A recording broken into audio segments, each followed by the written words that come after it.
Apostrophe म्हणजे नेमकं काय ते आज आपण पाहणार आहोत.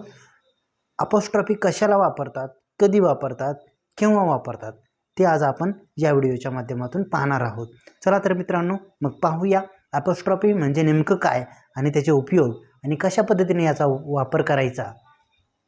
द अपोस्ट्रॉफी, अपोस्ट्रॉफीचं चिन्ह अशा पद्धतीने दर्शवलं जातं.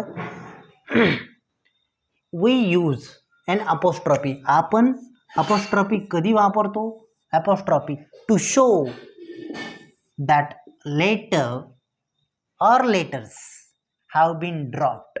म्हणजे अपोस्ट्रॉफी हे चिन्ह असं सांगण्यासाठी किंवा असं दर्शवण्यासाठी वापरतो की काही अक्षरं, काही लेटर्स, काही लेटर, एखादं लेटर किंवा लेटर्स, एखादं लेटर असेल किंवा 2-3 लेटर्स असतील, ते काय झालेले आहेत, ड्रॉप केलेले आहेत म्हणजे गाळलेले आहेत. ते दर्शवण्यासाठी आपण काय केलेलं आहे, इथं अपोस्ट्रॉफीचा वापर केलेला आहे. कशासाठी, टू शॉर्टन अ वर्ड, शॉर्टमध्ये सांगण्यासाठी, शॉर्टमध्ये वर्ड लिहिण्यासाठी किंवा सांगण्यासाठी आपण अपोस्ट्रॉफीचा वापर केला जातो.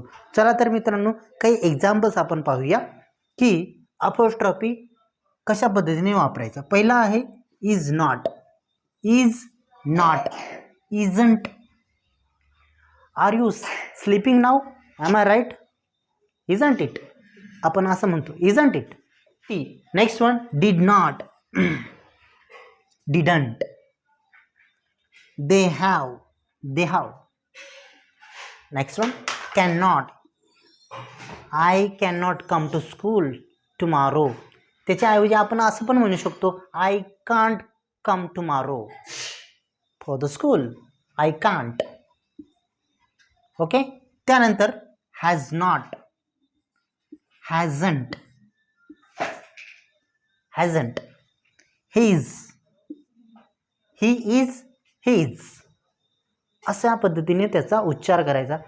कारण इथं काय केलेलं आपण, इज हा पूर्णतः गाळलेला नाही, ही इज असं ज्या वेळेला आपण लेंदी म्हणतो त्यावेळेला शॉर्टमध्ये हिज. आणि इथं अपोस्ट्रॉफीचं चिन्ह, विल नॉट, वोंट. मी उद्या नसेल तिथं, I won't there, I will not there. Yes, like this. I am, am शॉर्टमध्ये. शी विल, शील शॉर्टमध्ये. अशाच नवीन नवीन व्हिडिओसाठी आणि मॉडर्न इंग्लिश शिकण्यासाठी आपल्या चॅनलला सबस्क्राईब करा आणि साईडचं बेल आयकॉन प्रेस करा. जय हिंद, जय महाराष्ट्र.